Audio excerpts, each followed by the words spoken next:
I'll be reading Acts chapter 2, verse 17, and this I read. And it shall come to pass in the last days, said the God, I will pour out my spirit upon all flesh, and your sons and your daughters shall prophesy, and your young men shall see visions, and your old men shall see dreams, and your older men shall see dreams. Your older men shall see dreams. Daniel chapter 4, verse 5. And this I read. I saw a dream which made me afraid, and the thoughts upon my bed and the visions of my head troubled me. Genesis 40, verse 8. And they said unto him, we have dreamed a dream, and there is no interpreter of it. And Joseph said unto them, do not interpretations belong to God? Tell me them, I pray you.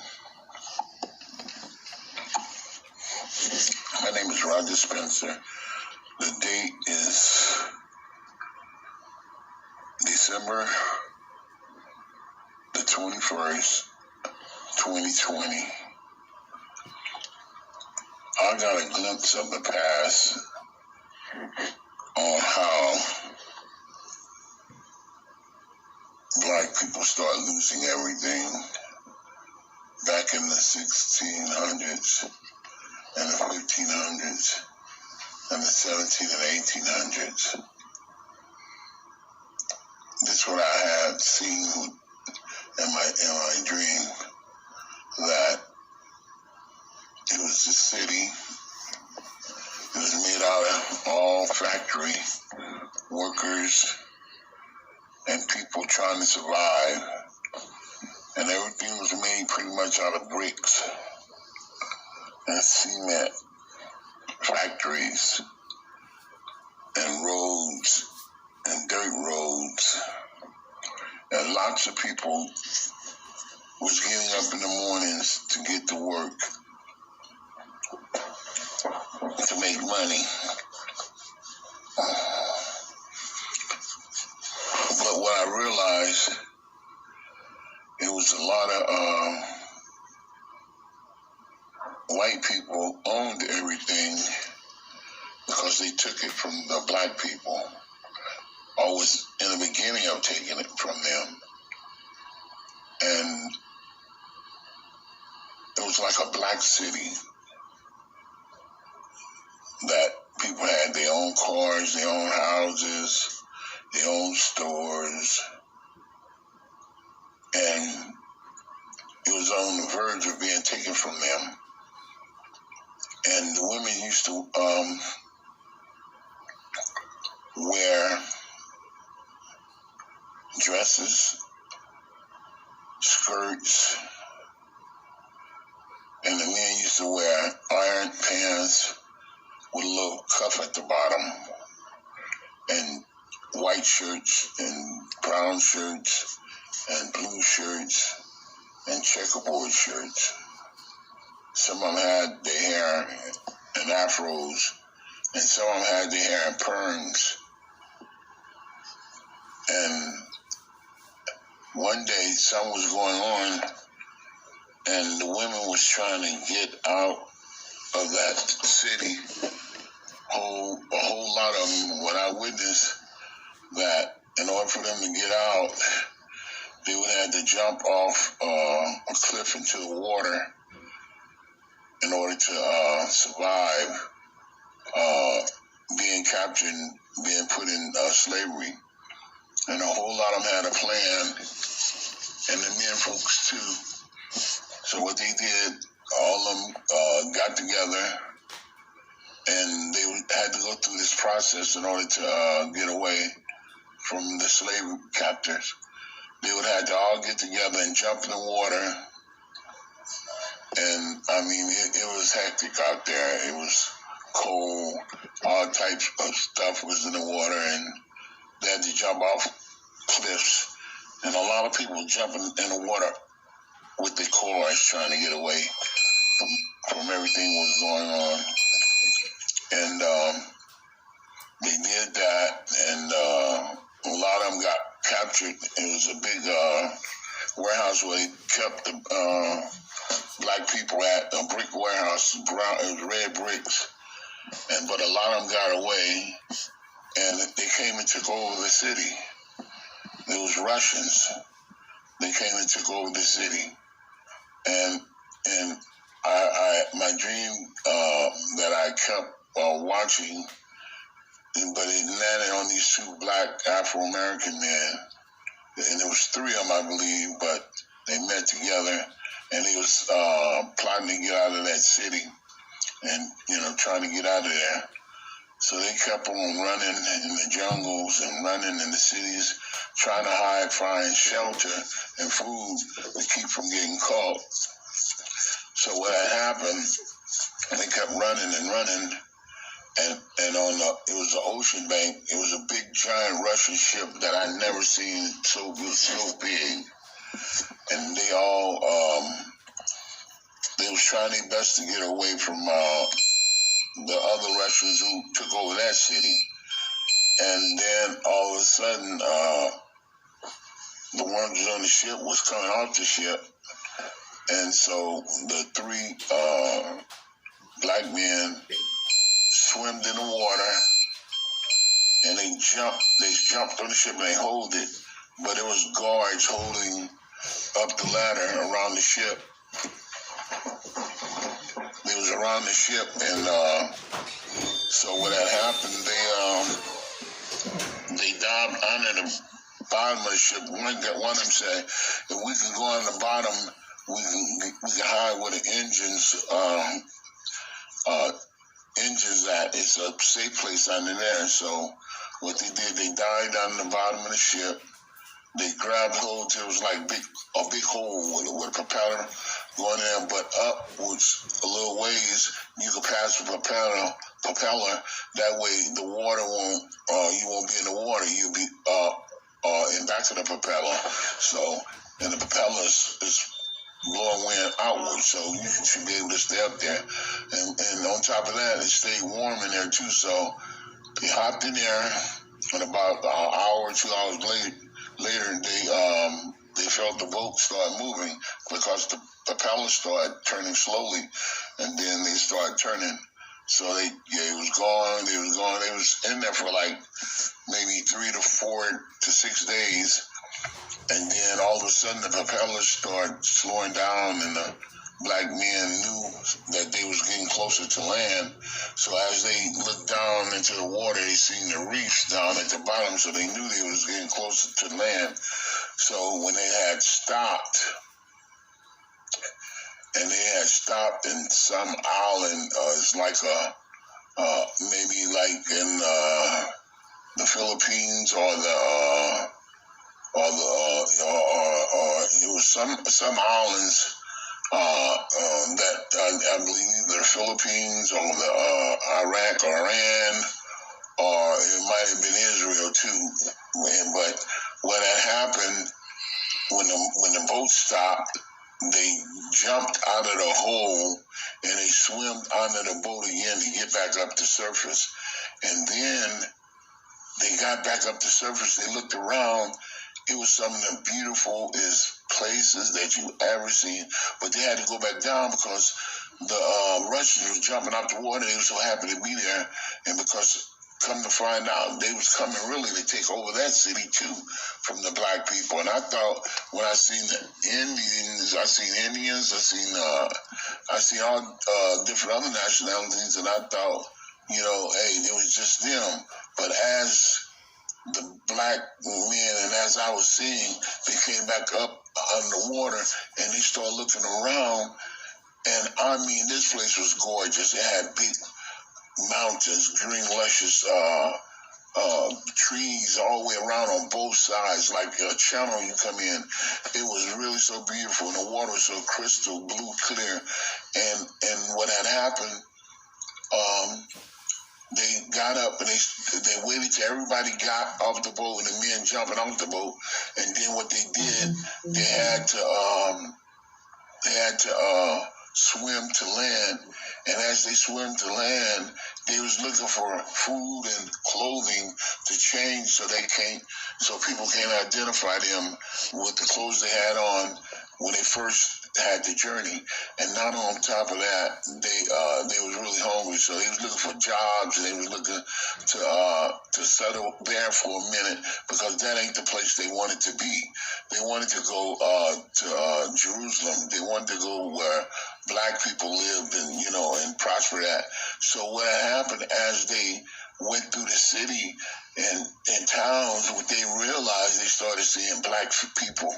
I mean, it was black people with nice clothes on and nice jewelry on, and as they hooked the other corner, one guy went into a restaurant, the other guy went up the street, and I was just sitting there watching everything. I don't know why I seen all this stuff, and the city was so beautiful. I mean, they had it well kept, different color buildings, and the streets were so clean, and the people was dressed so nice.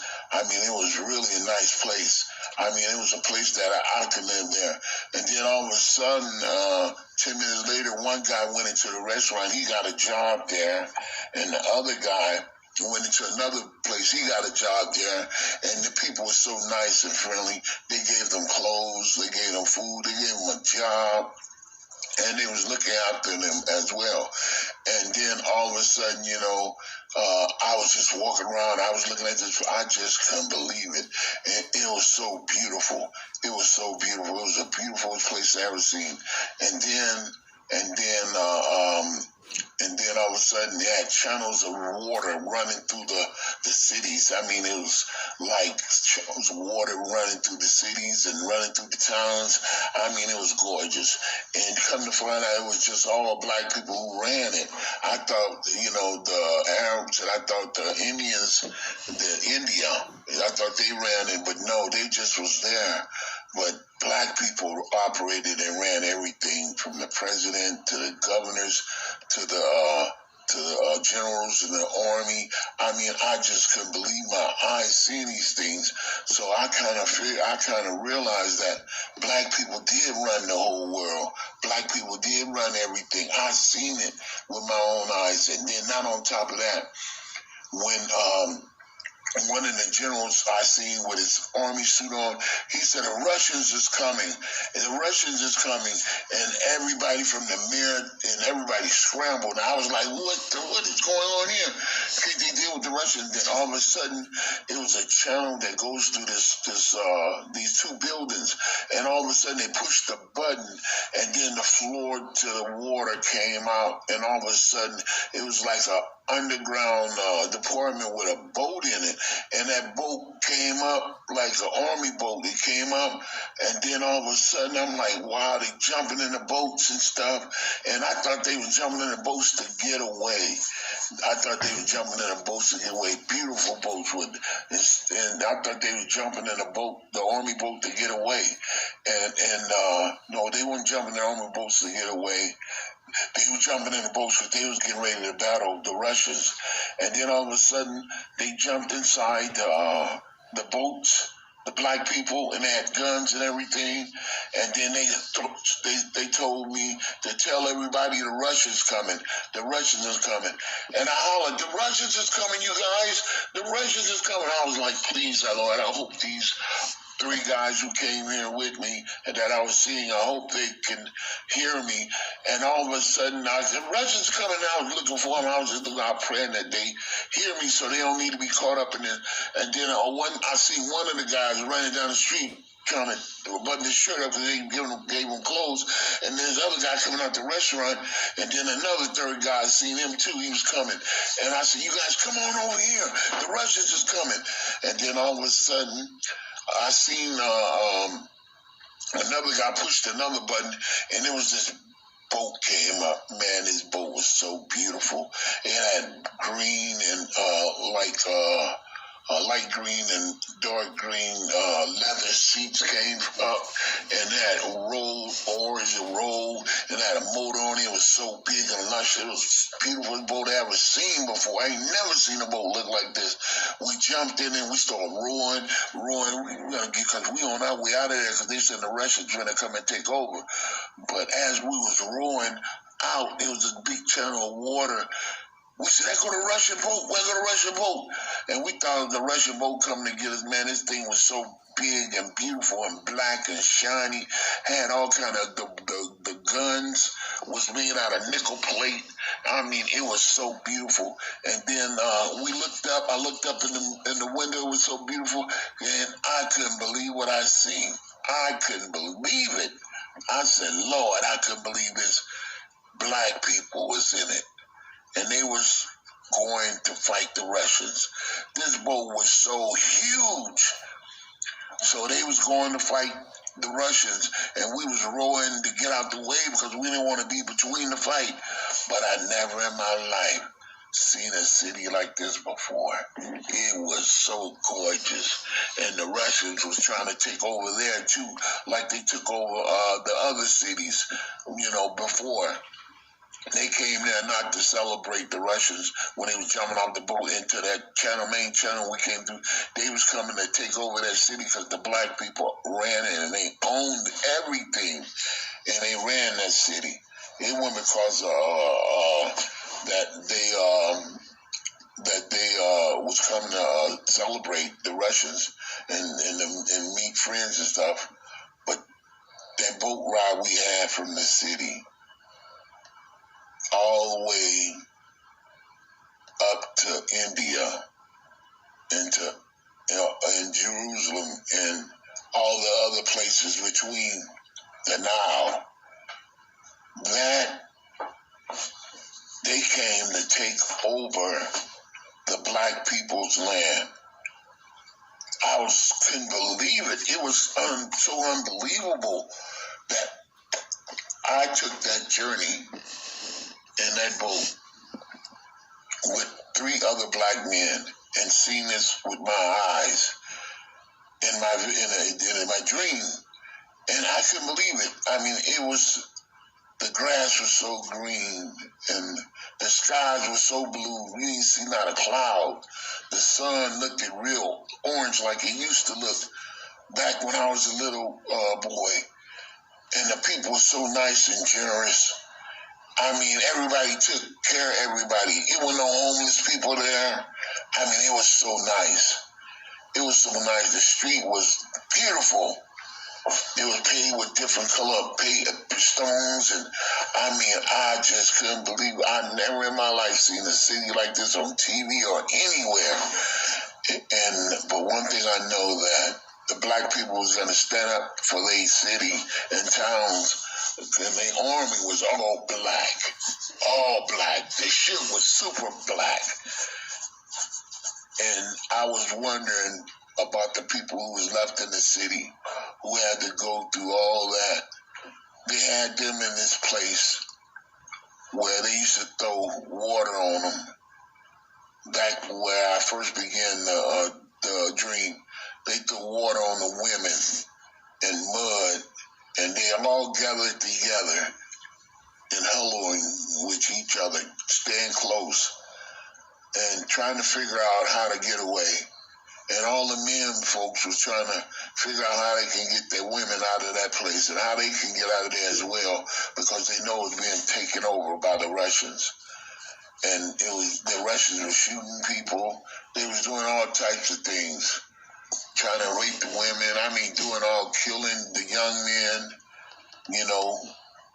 and trying to kill the men in general and trying to enslave them. But there's a lot of men stood up, and they didn't want to be enslaved. They said they'd rather be dead than be a slave, and they was killing them, and men was jumping off the cliff with their cars to get away. And I mean, but it was water at the bottom, and then women were jumping off the cliffs in the beginning of the story, and trying to get away from them. I just couldn't believe, what was going on in plain sight in my dream. And I mean, they was living peaceful in that town until the Russians came. And, they came like maybe 50 of them, and they bought a building. But what people was thinking, they just was going to open stores to make it better for them. They opened the stores, but what they didn't know, that they was plotting to take over that city. So they came in 20s, and then all of a sudden they came in hundreds, and then they came in 300s, and then they came in thousands, and they came in 3,000, and before you know it, they took over the whole city. And we just like was in the middle of the city, and they was around the outskirts of the city, and we was looking outwards, but they was looking in to see how they can destroy us.